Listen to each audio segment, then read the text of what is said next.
is good in the hood? Welcome to Gameplay, the eSports show that keeps you in the know of all things high school and university eSports in South Africa. Yeah, well, yes, you know what it is. It's your hostess that does the mostest. Collins Manyama, aka Scoring the eSports streets. And this week, we are back with some ASL action. The junior leagues are back in full swing after the school holidays. Further from that, 2 school activations took place last week that we'll be covering. And then we're back in the classroom. And then to end it off, we have our special guest interview and then the lounge. So without any further ado, Aziz Papa. Jumping right into things, let's talk about some results that happened in the ASL Junior League. So, school holidays are over and we're back into full swing with esports, and there's been an abundance of action across multiple titles. But here's some results coming through from the Rocket League side. In Group 1, taking first place, we had Knights Rocket League A, second place, Knights Rocket League C, third place, Shadows, fourth place, Rocket League Wolfpack A, and in fifth place, in Group 1, Rocket League Wolfpack B. In Group 2, leading the pack, we have Knights Rocket League B, Hudson Rocket League 1, Soaring Eagles in third place, fourth place, Stormbringers, and in fifth place, to top it off in our Group 2, Rocket League Wolfpack C. That is going to be the results for Rocket League thus far in the junior leagues. There's still so much more action to cover, so stay tuned and watch the show. So last week, this is one of the school activations that took place. This happened at Paul Boys School. They had a derby match against Grey College. And y'all know me, I love to be seeing all of this action take place at these schools. So let's take a look at the exhibition match that happened on Derby Day.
Oh, it really gives me goosebumps, man. I'm really excited to be seeing more of these exhibitions happen because y'all been watching the show. You've been seeing more and more of this is popping up and happening. So I want to be seeing you schools. Actually, this is going to be a challenge presented to all of you. Schools, I want to see y'all start setting up more derby matches against other schools where there's an EASC 25, Valorant, Apex, does not matter. I want to see more action coming through because at this point in time, we're seeing a lot of schools connecting as a unit and growing esports as a whole. And that's what we need to do, be a community and grow esports together. And speaking of growing esports, recently the team, this is going to be the second activation, was ACGL made their way through to Protea Heights Academy, where they had an internal EAFC 25 tournament take place at the school. So let's take a look at the action unfolded.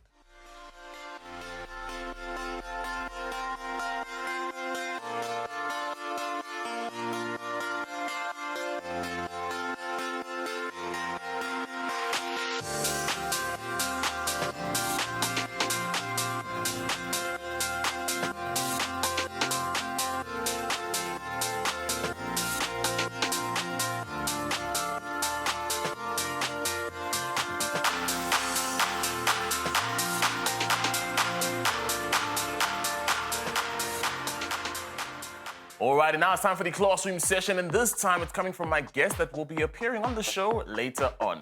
He talks about how you can improve your skills as a caster coming up. So, grab those notebooks, let's jump right in. Hi, my name is Sean Reklamfu, also known as Snare, and for today's classroom session, I'll be teaching you how to become a better caster.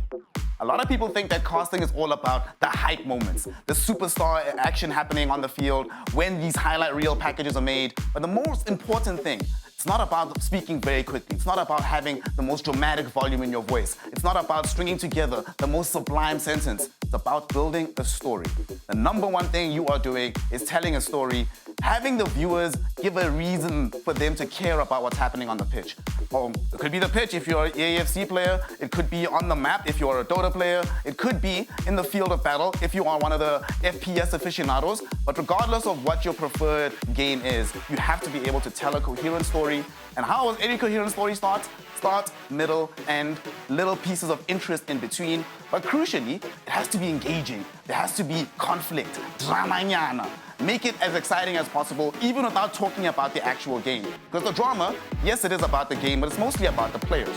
What are their stories like? What are their lives like? Who are these people? Why should I care if this player wins versus the other player?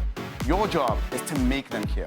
So the more you know about the game, of course, it will help you in your journey to becoming the best caster you can, but the more you know about the people in that game, I guarantee you that is the path to greatness. Class is now excused. You may go. I'll see you on the mic.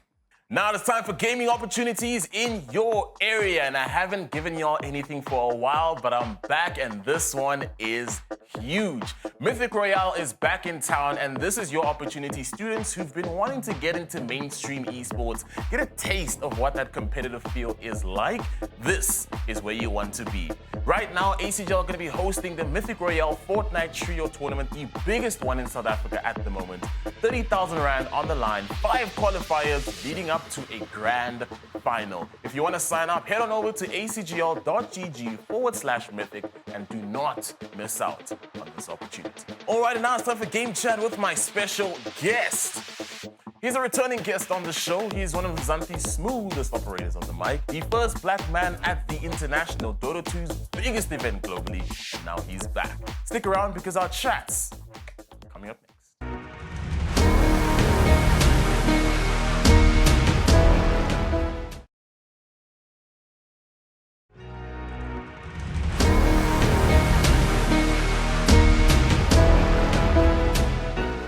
What is happening, folks? Welcome back to the show. Now it's time for my special celebrity guest interview, and today I am joined by the man, the myth, the legend himself, Sean Reklamfu, aka Snare. What up? I don't want the celebrity part, you know? Ah, come on. There's no paparazzi. You know, when I walked in here, they didn't know who I was. No one asked for a selfie. I don't know about celebrity. I mean, to be fair, there is that saying that, like, actually, if I say that, I might get cancelled.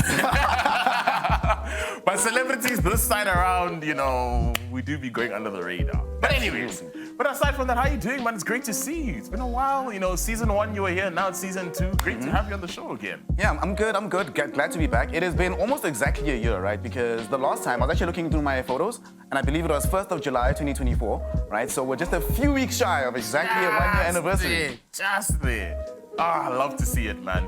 But I mean, from the last time you were here, you know, you just come hot off the international. Now you're recently with PGR, another tier 1 Dota 2 event. One thing that's kind of ringing through my head is, do these international events, are they more nerve-wracking for you as compared to your local casts? Yes and no. I think the thing that happens with the international events versus local is that whenever I do anything locally, right, I already know that I've proven myself, right? I'm established, I've done what I needed to do, right? So I just have to focus on my craft and that's it. When I'm doing the international events, not only am I thinking about, well, I need to still prove exactly why I deserve to be there, but you have to remember the international scene is a lot bigger than South Africa, right? Yeah. A lot more competition. If I'm in South Africa and I have, let's say, a subpar event, I'm not that great on the mic. It is what it is, it's not that deep, right? It's not gonna be that long before I'm back in the mix. But internationally, if you have a stinker, brother, and you eat that bench. I've eaten the bench internationally before. Let me tell you. Really? You look back on you look back to the footage and be like, yo, here's why I fumbled. I made a couple of mistakes, but overall, I think that's the biggest thing. That concern about your performance not only is about like your stature, but also guarantees you your next job, right? Yeah. And you're competing against so many more people, so you're thinking about, I would like to still eat, so I gotta do well right now. So do you think it maybe keeps casters more relaxed locally when they're not really having the same experience internationally? And can that also be an issue, if you think? It's only that way. Here I'll be a little bit, what's the word? Arrogance, not the word, but I'll brag a bit, right? There's only a couple of people in South Africa, honestly, that have that luxury that you can just be like, let me coast a little bit, it's fine, right? Yeah. You probably know those names. The list of names is like 4 or 5 people. 100%. They can deal with having that kind of situation. However, whenever I'm talking to the younger people who are still on the come up, who are still trying to prove themselves, you can see that they're really stressed at the events, right? Because obviously they also haven't had as much experience, haven't had as much time being there in that space. Yeah. So when you're still the small fish in small pond, right, there is still pressure. It's only when the pond is getting a bit too big for you, or a bit too small to constrain you, then it's like, okay, at that point it's not that deep locally, but now you realize that I was the king of the pond, man. This ocean is huge though. Yeah, that's the thing. But also, moving forward from that and staying on casting, one thing that I'm always curious about is what's one thing that casters need to look out for when it comes to them growing, but also making sure they don't get taken advantage of. You know, whether you're an up-and-coming caster or a caster that's been well established, what's something that you can do to avoid that happening? This one's a difficult one because it's like, ultimately it comes down to value, right? What is your value to yourself? What's your value to whoever's hiring you for the event, right? But it's a two-way street because I can value myself whatever, right? I can have X value. If the company's not willing to pay it, they're just not willing to pay it.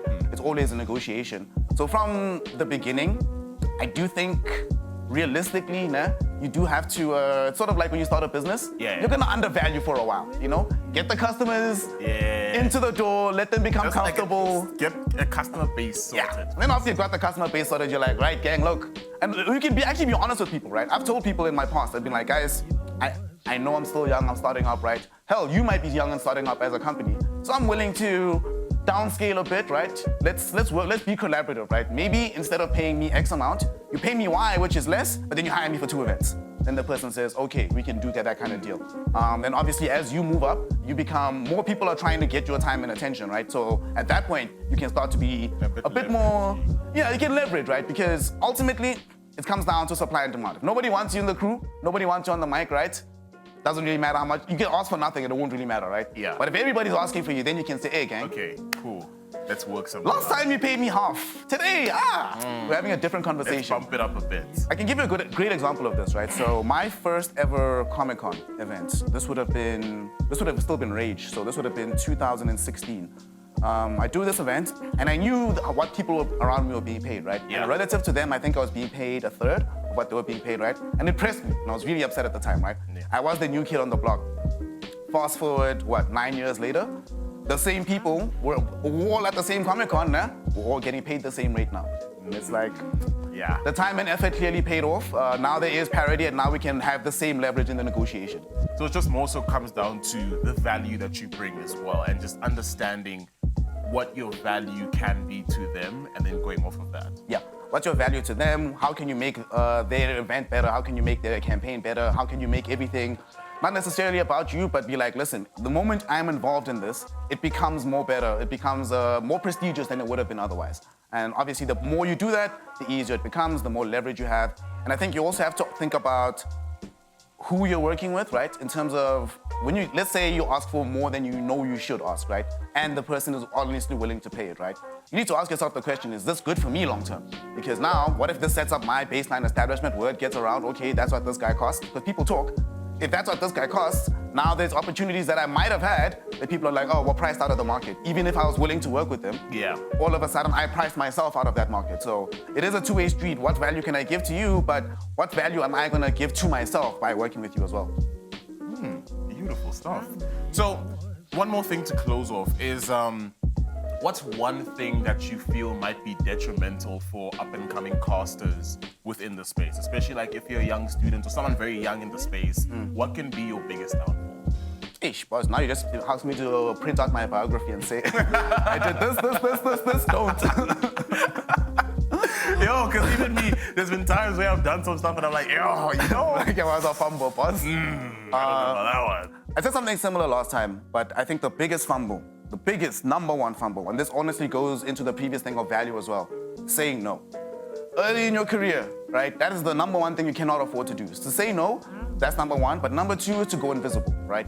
So for example, I've taken a bit of a hiatus from social media. I've been laying low, just chilling. I needed some space for myself. Yo, it's needed. And in that time period, I didn't have to stress, right? Because people still know me. I still have contacts. I still have people I can talk to about getting future work, right? 4 or 5 years ago, I would not have had that latitude, right? You disappear for the amount of time I've disappeared now, that's it. It's good. You're gonna come back a year later, you're gonna be like, that one, like if you were a rapper, people are gonna be like, Kanje, where was Shaq West? Didn't he have that one cool track? Yeah. What happened, dog? What happened? Yeah. What happened is he didn't get in the studio. He didn't go grind, didn't get on the mic every single day and make it a passion project for himself to keep it going that way. So number one and number two is going invisible, saying no. But another huge thing, ego. Listen, I don't care how big you are, right? In fact, in our line of work right here, right, all of the biggest people in the world, when you meet them face to face, are actually some of the most humble human beings, right? They actually understand how privileged they are to be in this position. The moment you forget how privileged it is, like, how many people are really trying to say that my life, my career is based on talking about video games? Every single day, you need to be extremely grateful for the fact that you are there. Everything you do into it, when you meet fans, when you meet TOs, when you meet players, when you meet other talent, just be like, gang, the fact that you even know who I am, doing this, I appreciate, thank you. What can I do to make your progress better as well? So that both of us can benefit in the long run from the situation. So never, ever forget that, because I've met and I've known, unfortunately, many people who flamed out, who once they started to gain some traction, started to act like they're actual celebrities, wanted paparazzi around. And people can see that, because the people around you are like, gang, people can pick up on your energy. What are you doing? Like, don't you realize how lucky you are? We give you money, because we recognize your talent, we recognize your skill. You bring value to this. It's more entertaining with you than without you. But gang, you are an entertainer. Relax, calm down, just chill. 100%, and that's also something like I constantly always have ringing at the back of my head, because I've also had experiences like that where even just having that feeling of being recognized is not necessarily the thing of, oh, okay, I'm a celebrity. It's more so like being privileged to be in that position, to be recognized for the work that you do, and just wanting to make sure that you're also maybe like constantly spreading a positive image through whatever you're doing. Because that's also, I think, what attracts people more to these certain celebrities. It's not necessarily how big you are or how talented you are, but also if you can also just, I guess, maintain a good personality or persona outside of that. Yeah, definitely. I mean, it's important to also remember that we are human beings at the end of the day, right? So you as a person, honestly, do get to pick, and you don't get to pick what happens to you in life, right? You don't get to pick your skills, you don't get to pick your talents, you don't get to pick the people you're always gonna meet, right? But you get to pick how you respond to it and the energy you bring to the initial conversation, right? Did it hurt for me to interact with you, right? Or was it such a pleasure that in any context, I would choose to do it again, right? And hell, going into the thing of mistakes that young people can make on the come up, right? How many times in real business, because you have to think of yourself as a business, right? Yeah. Most of the big business deals, right? By the time the transaction is signed, by the time the deal is put into law or whatever, the negotiation happened way before then, right? It's done. In some dark room, somebody just was like, let's go grab a drink, right? If you're not the kind of person that's gonna put yourself in that let's grab a drink kind of energy, so much of your work is gonna dry up, because just hanging out with people will also be like, oh wait, I got an opportunity that I can't necessarily take. Hey gang. There you go. We're at just at Comic-Con right now, right? My main man, Earl, let me gas him up for a bit. Mr. Chocolates, my main man, tech-in extraordinaire. I met this guy several years ago at one of these Red Bull events.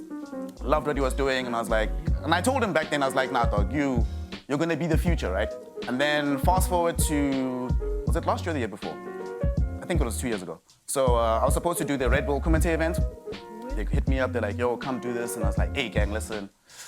I have to be in Bali, I gotta do the major, I can't really make it, yada, yada, yada. And, but immediately in the message, before I even sent them the message saying no, right? My thing wasn't, oh, let me just say no, they'll figure it out. I was like, I know exactly who would have put up, right? I was like, yo, hit up my brother, Mr. Chocolates. If he does well, I even told him, I was like, brother, if you do well here, right, they're probably just gonna keep hiring you, so just don't mess it up. Now look, he's flying, he's out here, he's doing his thing, right? They keep bringing him back, and all of this started because one day, when we're in Red Bull Studios, he was just like, hey bro, do you wanna grab a drink with me? And I looked at this giant smile and I was like, yes, Earl, I would love to. Let's do it. And now, Earl's career is a lot better just because he's nice to be around.